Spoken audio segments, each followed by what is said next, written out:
Calderón, la tierra del mazapán. La parroquia de Calderón está ubicada al nororiente de la ciudad de Quito. Limita al norte con la parroquia de San Antonio de Pichincha, al sur Liano Chico y Zambisa, al este Guayabamba, Tababela y Puembo, y al oeste Cotocollao y Pomasqui. Calderón se asienta en la parte norte de la meseta de Huanhuiltagua. Calderón es conocida como una de las parroquias más grandes del Ecuador y también por ser una de las parroquias en donde el legado del mazapán ha trascendido a lo largo de las generaciones. Sin embargo, muy pocos conocen el tema de la educación en Calderón y cómo ésta ha ido evolucionando a través de los años. Y es por esa razón que esta tarde nos acompaña una docente que por muchísimos años trabajó en las escuelas o en las primeras escuelas de aquí de Calderón. Es la señora Mariana Becerra. Bienvenida, Mariana. Buenas tardes. Reciban un cordial saludo todas las personas y complacida de poder participar en esta ocasión. Mariana, usted al momento de trabajar como docente, ¿cuánto tiempo estuvo? Y le quisiera preguntar cómo era la educación aquí en Calderón en el tiempo que usted inició. Gracias por su pregunta. Esta pregunta me permite hacer una breve historia y trasladarme hacia mi pueblo querido, como una parroquia pequeña, con una callecita principal, con 2.500, 3.000 habitantes, y al tiempo que yo empecé como docente, en el año 1979, mi pueblo, mi parroquia de Calderón, constaba de 10 escuelas primarias, ubicadas en cada uno de sus barrios, y la escuela principal en el centro poblado, la Escuela Fiscal Tarqui. Empecé mi trabajo, mi labor educativa como maestra, como docente de la Escuela Fiscomisional Elena Enríquez Espinosa. Trabajé en esa institución 5 años y luego pues ingresé al magisterio fiscal. Di mis primeros pasos como docente de instituciones educativas fiscales, y pues la visión y la misión de la educación para ese entonces era noble y era honorosa, pues todos pretendíamos hacer de los educandos seres humanos llenos de valores, de principios y con hartas cualidades de trasladar los conocimientos educativos, los conocimientos científicos al plano del hacer las cosas, del ser personas creativas, personas que abordaban la ciencia, la cultura, la investigación, para que nuestro noble pueblo de Calderón sea la cuna de ciencia, cultura, arte y sobre todo de seres humanos dignos. La verdad,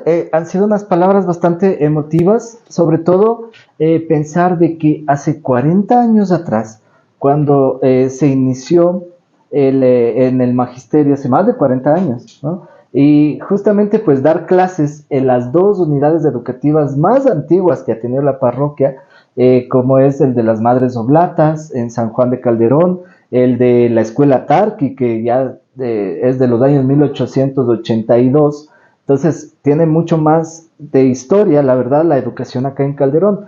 Sin embargo, Calderón hace más de 40 años era un centro parroquial pequeño, un centro parroquial que estaba lleno de haciendas, de un paraje lleno de bosques, en donde pues las calles prácticamente eran de tierra. En ese caso, ¿cuáles eran los principales desafíos que como educadora tuvo hacia la comunidad, tanto los niños sobre todo? ¿Cuáles eran estos desafíos y cómo ha ido cambiando esta educación, o cómo usted la siente que ha ido cambiando la educación en la parroquia? Gracias, Francisco, por introducir el tema de tan bonita manera. Mira, sí, hace 40 y un poquito más, ¿no?, de años, para mí, en mi retina, pues esos hermosos parajes. El grupo humano que que conformábamos Calderón eran el Común, Oyacoto, La Capillas, Llano Grande y el grupo de mestizos que estaba en la parte alta de acá, entre Bellavista, San Juan, San José de Morán, Marianita de Jesús, ¿sí? Entonces, en esta mistura de seres humanos, pues la educación tenía sus lindos desafíos, sus grandes retos, pero con una capacidad de mucha resiliencia por parte de los educandos que caminando kilómetros hasta llegar a la escuelita, pues disfrutaban del aprendizaje. La escuela en Calderón, las escuelas en Calderón, puesto que esto lo socializábamos en los llamados centros pedagógicos, guiados y tutoriados por los señores supervisores de educación del Ministerio de Educación, pues se socializaba y se planteaban las políticas educativas para las áreas rurales de nuestra parroquia. Entonces se postuló como política de desarrollo la lectura de motivación, la lectura de reflexión, la lectura del fomento de los grandes valores. Se incentivaba con actividades sociales que se lo planificaba a nivel de zona escolar educativa, fomentando el arte, la cultura, la danza, y con grandes seres humanos que pues teníamos grandes motivaciones para nuestra labor. Es de una manera, la verdad, me siento bastante con un razonamiento muy, muy noble hacia el tema de la educación en Calderón, sobre todo tomando en cuenta de que en Calderón existen 5 comunas ancestrales, las cuales pues me imagino que en el tiempo que tú iniciaste como maestra, ver a estas personas de comunidad dirigirse hacia las escuelas de un lugar que está lejano, como por ejemplo la capilla, dirigirse hacia el centro parroquial, que es la escuela Tarqui, o dirigirse desde Bellavista hasta la escuela de las monjitas. Entonces se me viene a la cabeza de esta escuelita rural que queda en los campos. Y la verdad, así pues, prácticamente el progreso que ha venido teniendo la educación en Calderón ha sido bastante grande a lo largo del tiempo, sobre todo de que Calderón ya se empezó a poblar y teniendo en cuenta de que ya empezaron a aparecer varios conjuntos, muchas más casas, vinieron gente de otros lugares de la ciudad de Quito o de todo el país más bien. Tal vez tienes tú alguna anécdota en especial o emotiva que hayas tenido como maestra, tomando en cuenta todo el largo tiempo que tuviste desde que iniciaste las escuelas ya, digamos, antiguas de acá de Calderón, y tomando en cuenta de que Calderón era pues una parroquia mucho más rural que la que es ahora. ¿Alguna anécdota que tengas con algún alumno en especial, sobre todo, o tal vez alumnos que los ves en la calle y te saludan? Panchito, todo ha ido evolucionando, todo se fue ampliando, todo fue creciendo, y pues Calderón, en la década del 2000 al 2025 que vamos, pues lo podemos ver a nuestro Calderón diverso. Recuerdo las 10 escuelas a las que pertenecí en un primer momento, y cuando me jubilé en el año 2021, mi Calderón tenía alrededor de 80 instituciones educativas, entre unidades de educación básica hasta las de bachillerato. Entonces, la evolución ha sido buena, ha sido progresiva. Las anécdotas múltiples, y pues nos faltaría tarde para contar una por una. No lo siento como anécdota decir que a diario me saludo con mis exalumnos, con mis padres de familia, ¿sí? Y hablarnos y conversar y saber que todos vamos bien, que todos estamos saludables y aportando para nuestro querido país, con nuestro granito de arena, con nuestra profesión, es de mucha complacencia. Y uno pues como educadora se siente también satisfecho. Muchas gracias. La verdad, esa relación que tú nos cuentas, padres de familia, exalumnos, ha sido de una manera bastante cooperativa, sobre todo tomar en cuenta de que, como tú mencionas, se fueron tomando cosas de las escuelas particulares que empezaron a crecer aquí en la parroquia. Y en la actualidad tenemos varias escuelas que en realidad pues han venido y están formando a los futuros personajes importantes que va a tener el Ecuador.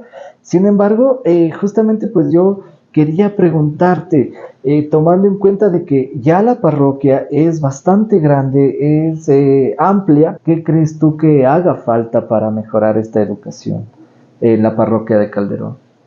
Sí, haré alguna acotación sobre tus palabras, Panchito, en que sí, hoy somos presa de la tecnología. Estamos atrapados en la tecnología, en el facilismo. Hay tanta facilidad que ya tenemos pereza mental, ¿no? Antes, inclusive con el ejercicio físico de tener que caminar hasta llegar a la escuela, ya íbamos ágiles, despiertos y motivados. En la institución, un libro, un texto, un cuento, full colores, era muy motivante. Era muy motivante. Y luego el cantar, el reírnos, el hacer ejercicio en el patio, el hacer muchas labores manuales, domésticas en la educación como complemento, eso nos desarrollaba mucho potencial.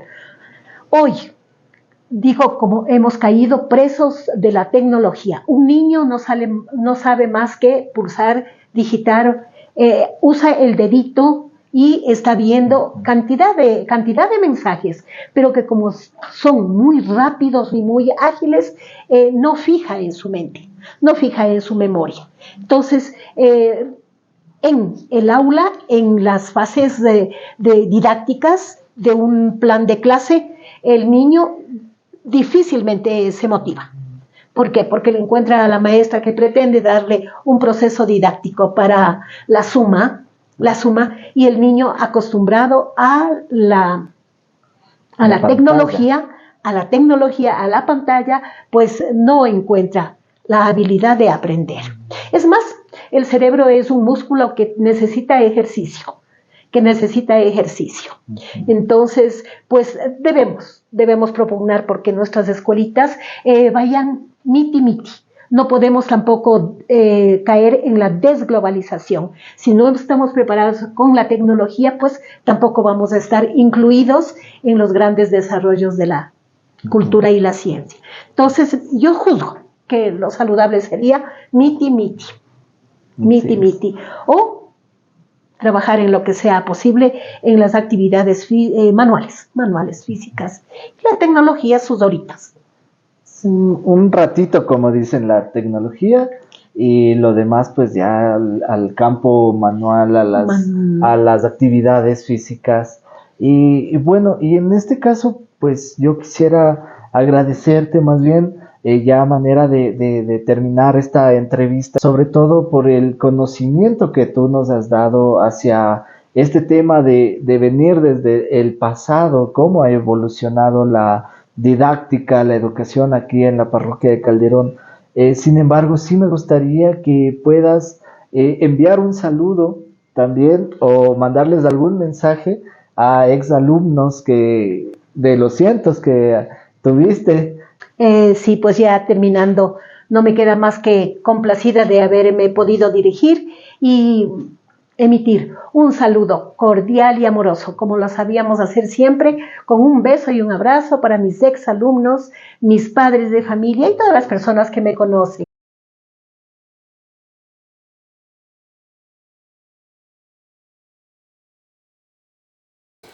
Valen menuca sin lista, sin firmar.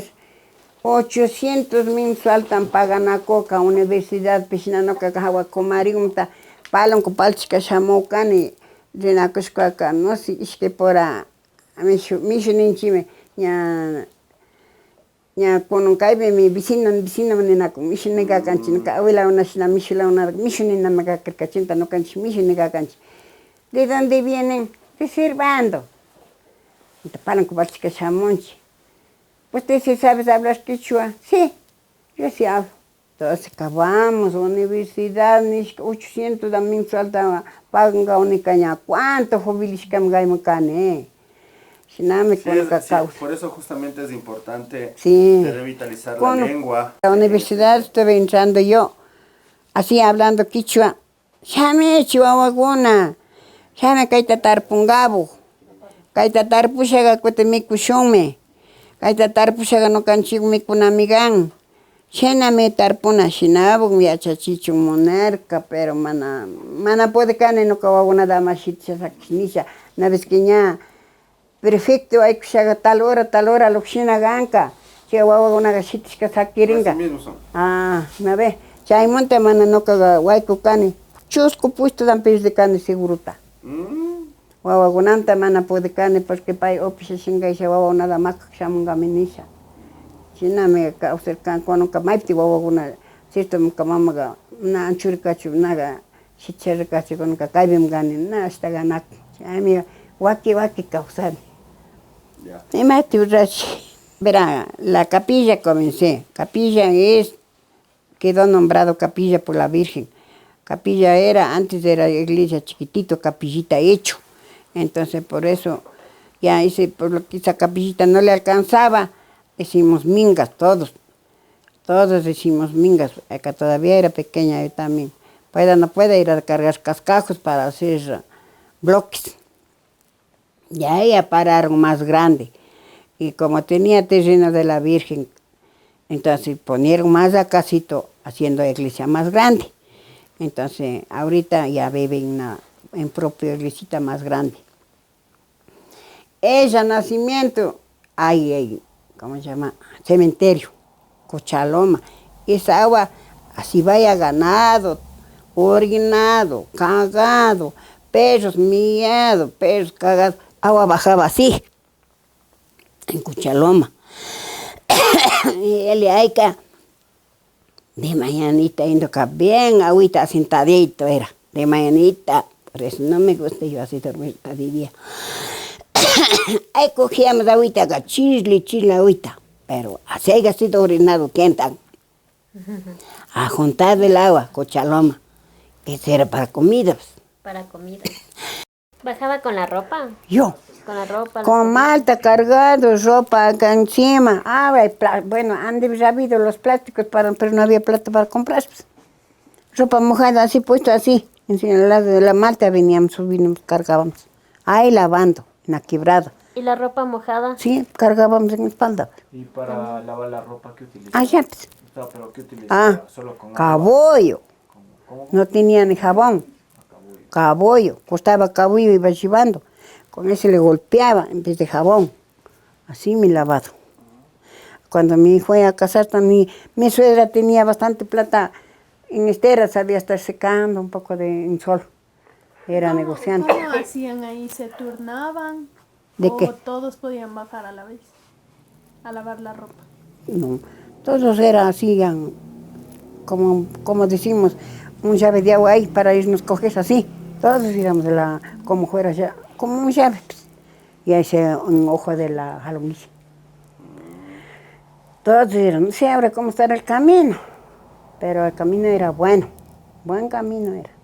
Porque cuando ya llevaba agua, ya iban con piquito cargado, paldado, puesto así en la malta, pero siempre era de ir llevando malta. Porque no teníamos agua aquí, pues. No teníamos agua aquí. ¿Aún conserva las maltas? Sí. ¿Dónde las tiene? Eso, pucha, ahora no hay. Finados venían aquí, cambiaban cuando rezaban, hacíamos rezar a los difuntos. Eso sabía venir mati, pilchi, malta, ¿cómo se llama? El ponditos. Ya. Ahora ya no están viniendo esos venían de Nayones, traían para rezar. Llevaban comida y nos daban eso. Así era. Pero comprando sí había, pero ya, como tenía mi mamita hacía rezar, cogía malta, pichi o mate. Ya teníamos. Así era. ¿Usted cómo le ve? ¿Usted qué mensaje les daría para el resguardo? Es que eso vale desde antigua, ahorita para los huevos vayan conociendo, pues. Vayan sabiendo.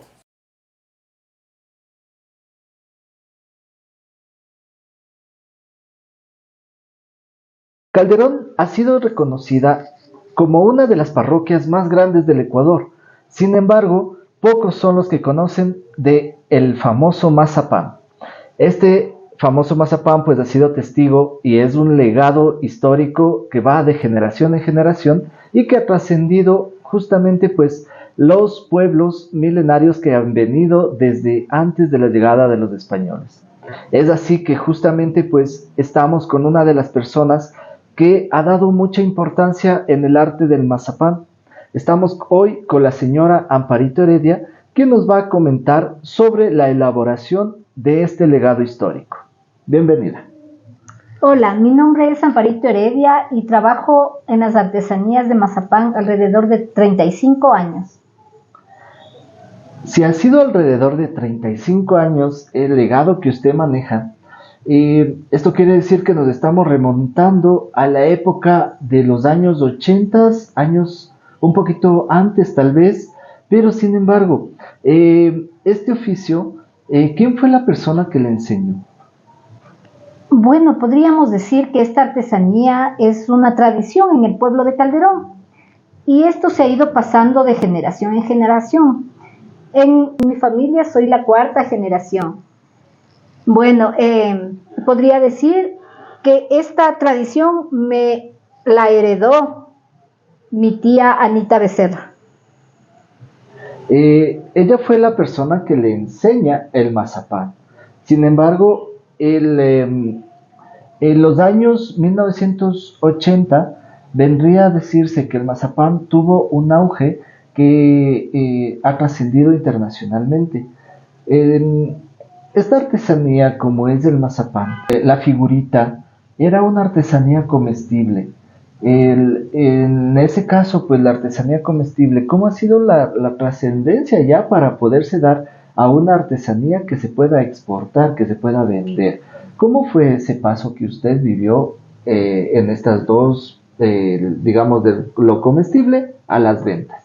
Ya, bueno, podríamos decir que en 1950 esta era una artesanía, no era una artesanía, era un pan que se hacía, una guagua de pan y una rosca, que el 2 de noviembre se festejaba por el Día de los Difuntos, ¿no? Esto se da hasta en la actualidad. Podríamos decir que en los pueblos de Otavalo, en los pueblos de México, hay pueblos en Bolivia, hay pueblos también en el Perú, que todavía se mantiene esta tradición. No es netamente del pueblo de Calderón, del pueblo quitucar, es a nivel de Latinoamérica. Esta artesanía pues se va transformando de lo que era comestible, una guagua comestible, que se entregaba el 2 de noviembre los padrinos a los ahijados para que coman y para que lo tengan. No se festejaba la Navidad, sino se festejaba el 2 de noviembre. Esa transformación de la vida y de la muerte siempre se ha ido festejando con comidas típicas en la parroquia de Calderón, como el uchucuta, como la colada morada, y aparte de eso, la guagua de pan. Esta guagua de pan pues se va haciendo ya no comestible, sino que se hace decorativa. Y eso podríamos dar gracias a la señora Olga Fish, que ella es la que tiene la iniciativa. Había un personaje del lugar de Llano Grande que iba a vender las guaguas de pan comestibles en el Hotel Quito. La señora tenía un local de artesanías en el Hotel Quito y esta señora se queda impactada de la forma de estas guaguitas y los símbolos que tenían estas guaguas de pan en su rostro, en su cuerpo y todo lo demás. Esta señora se queda impactada y le dice que por favor le lleve al lugar de donde ha traído o donde se fabrican estas guaguitas de pan comestibles. Llega ella al pueblo de Calderón y ella va transformando la figura comestible en una figura ya decorativa netamente. ¿Esto se da en los años 50? Sí, podríamos decir que alrededor del 50, 60. Ajá. Para ubicarnos un contexto de dónde está la parroquia de Calderón, y remontándonos ya a los años 1950, la parroquia pues queda justamente pues al norte de la ciudad de Quito. En ese caso, pues remontando los años 50, la parroquia era netamente una parroquia agrícola que pues estaba llena de terrenos, de haciendas, y era una de las parroquias que a lo largo de los años fue creciendo hasta convertirse en la actualidad en una de las parroquias más grandes del Ecuador. Sin embargo, ¿qué le motivó a usted para poder aprender esta técnica, este legado histórico que tiene nuestra parroquia? Bueno, en realidad la artesanía o cualquier cosa, ¿no?, que sea artesanal, dice arte sano o mano sana. Entonces la artesanía podríamos decir que nos transforma, no solamente físicamente, sino intelectualmente, nos transforma para hacer algo, para crear algo diferente. Y esta es una de las principales fuentes de ingreso, y una de las principales cosas que podríamos tener en la parroquia de Calderón. Alrededor del 90% de las mujeres, estamos hablando de 1980, el 90% de las mujeres del pueblo de Calderón nos dedicábamos a la artesanía porque había mucha demanda. Entonces en el exterior se apreciaba mucho este arte. Se iba fabricando o se iba haciendo y se iba transformando con hilos, pero de masa, no hilos de coser, no. Los mismos hilos y las formas de los bordados se iba transformando y se hacía las guaguas de pan. Con hilos, con planchas, con planchas pero de masa, ¿no? Entonces esta creatividad fue un dar la vuelta en realidad a la parroquia de Calderón. Fue un revivir de la gente. En este caso, la parroquia de Calderón tuvo un boom turístico a raíz de la llegada de la señora Olga Filla al pueblo de Calderón en esos años. Siendo así que nos estamos remontando hacia varios años atrás, en donde se comía el mazapán, se comía la figurita, y de ese paso de comerla a venderla, ¿sí? Viene a ser ya uno de los productos que se manejan prácticamente aquí en la parroquia de Calderón. Pero sin embargo, la parroquia de Calderón, a raíz de este boom turístico y también de que ha ido creciendo, existe una gentrificación bastante grande aquí en la parroquia que prácticamente ha adoptado varias culturas, y culturalmente pues la parroquia está llena de una riqueza bastante grande, pero sin embargo el mazapán es uno de los entes primordiales que ha trascendido. Y lo que usted menciona es que justamente pues ¿cuál ha sido este significado de que en la actualidad todavía pueda tener vida este arte? ¿Qué considera usted que simboliza el mazapán en la actualidad? Ya, el mazapán, bueno, podríamos decir que el mazapán simboliza no solamente nuestro espíritu, nuestras ganas de crecer, nuestras ganas de vivir, simboliza la creatividad de las personas y de las mujeres del pueblo de Calderón. Podríamos decir que esto nos ha dado una vida diferente, una forma de vivir diferente. Las mujeres en realidad teníamos esa fuente de ingreso que podía ser una ayuda y un sacarles adelante a los niños, a los hijos, a los sobrinos y a los nietos, porque ya en esa época ya había personas que eran abuelas. Esto nos ha ayudado mucho. ¿Cuáles han sido los personajes que más se los conocía. Por ejemplo, yo conozco algunos como son el soldadito, un colibrí. También tomemos en cuenta de que la parroquia de Calderón, al estar llena de bosques, pues existía muchísima fauna. Entonces, las personas que se dedicaban a las artesanías estaban pues dedicadas y se inspiraban en esta fauna, como son las aves, los conejos, entre otras cosas. Pero ¿cuál ha sido la figura que ha trascendido a lo largo de la historia y que se considera una figura insigne del mazapán? Ya, podríamos decir que la guagua de rabo, que es esta es la figura insigne de donde apareció ya absolutamente las demás piezas, ¿no? Podríamos decir que esta figurita se encuentra en un museo en el centro de Quito, pero es de barro. Tiene las mismas condiciones, tiene los mismos detalles elaborados, pero está en un museo de Quito de la cultura Chimbo Chanchán.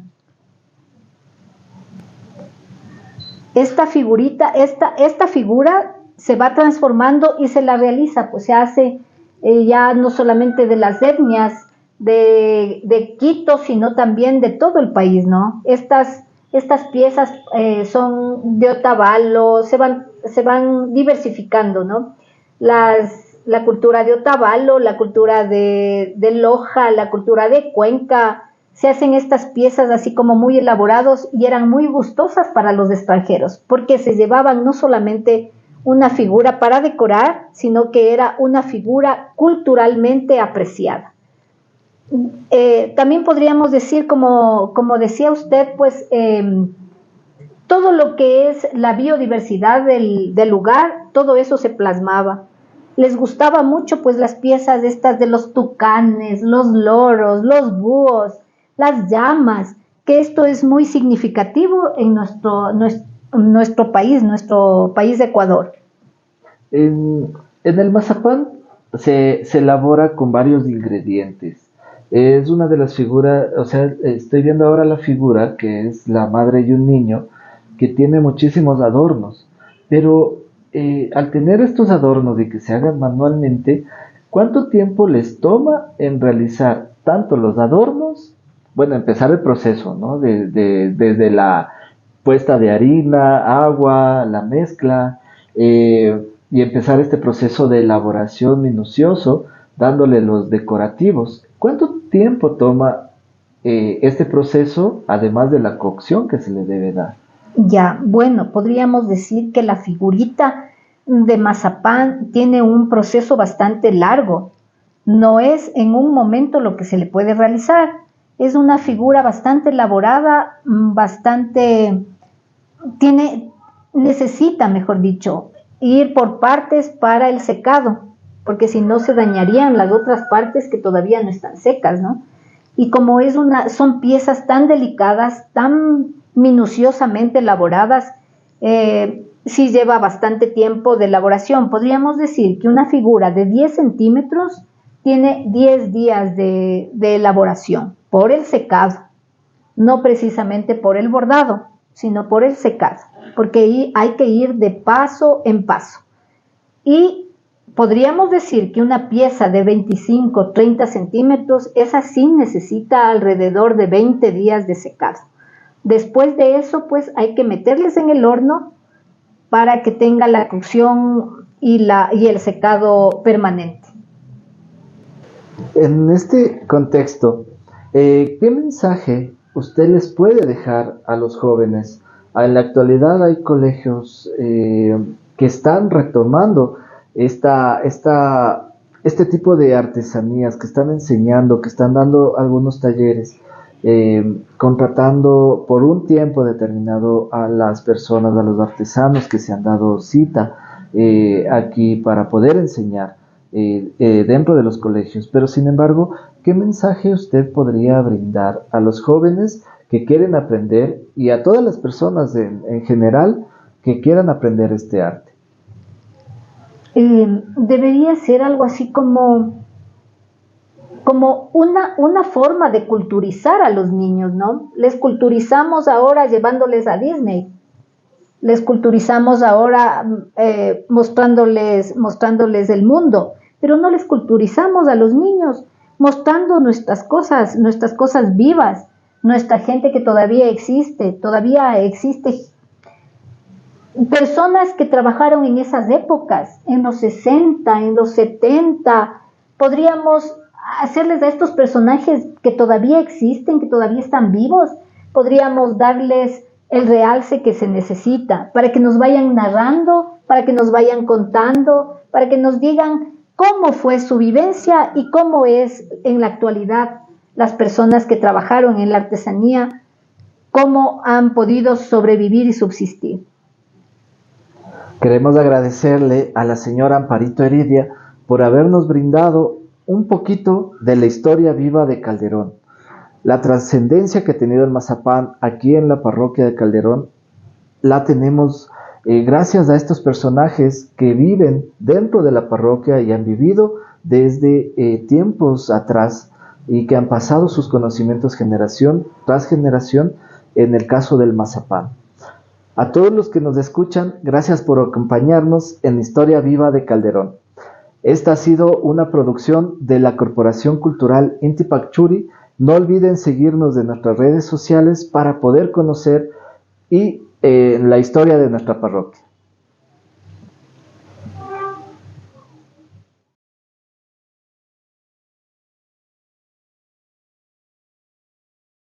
Alcaldía Metropolitana.